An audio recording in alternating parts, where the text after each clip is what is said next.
सेठ की खांसी। एक सेठ जी थे। उन्हें खांसी लग गई, परंतु उन्हें आदत थी खट्टा दही, खट्टी लस्सी, खट्टा अचार और इसी प्रकार की दूसरी वस्तुएं खाने की। जिस वैद्य जी के पास जाते, वह कहता, ये वस्तुएं खाना छोड़ दो, उसके बाद ही चिकित्सा हो सकती है।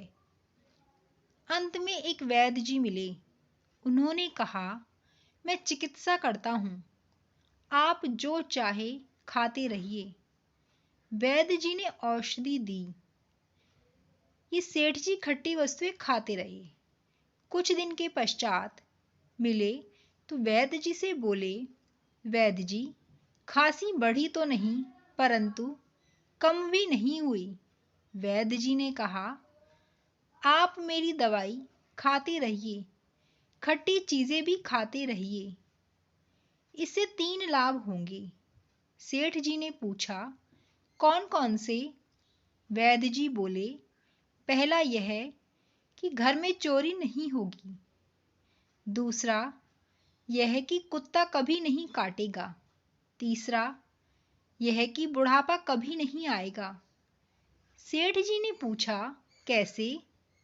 वैद्य जी ने उत्तर दिया, खांसी हो और खट्टी वस्तुएं खाते रहिए तो खांसी कभी अच्छी नहीं होगी। दिन में खांसोगे और रात में भी, तब चोर कैसे आएगा? और खांस खांस कर हो जाओगे दुर्बल। लाठी के बगैर उठा नहीं जाएगा, चला नहीं जाएगा। हर समय हाथ में लाठी रहेगी तो कुत्ता कैसे काटेगा?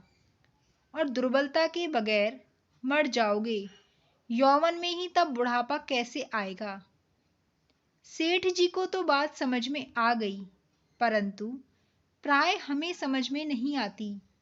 इस चटोरी जीव के लिए हम पता नहीं क्या क्या करते हैं, किस प्रकार नाश करते हैं, और सबसे बढ़कर मानवता खो बैठते हैं। इसका मतलब ये नहीं कि खाना पीना बंद करके लगातार व्रत रखना आरंभ कर दें। वैसे कभी कभी व्रत रखें तो अच्छा है, इससे स्वास्थ्य ठीक रहता है और मन भी। वैसे संयमित खाने, ऋतु अनुकूल खाने और शरीर माफिक खाने से स्वास्थ्य ठीक रहता है। आयुर्वेद तो कहता है कि भूख से आधा खाओ, पेट का 1/4 भाग पानी के लिए और 1/4 भाग हवा के लिए खाली रखो। वीडियो पसंद आई हो तो वीडियो को लाइक शेयर ज़रूर कीजिएगा और ऐसी ही नई नई वीडियो सुनने के लिए हमारे चैनल को सब्सक्राइब करना मत भूलिएगा। धन्यवाद।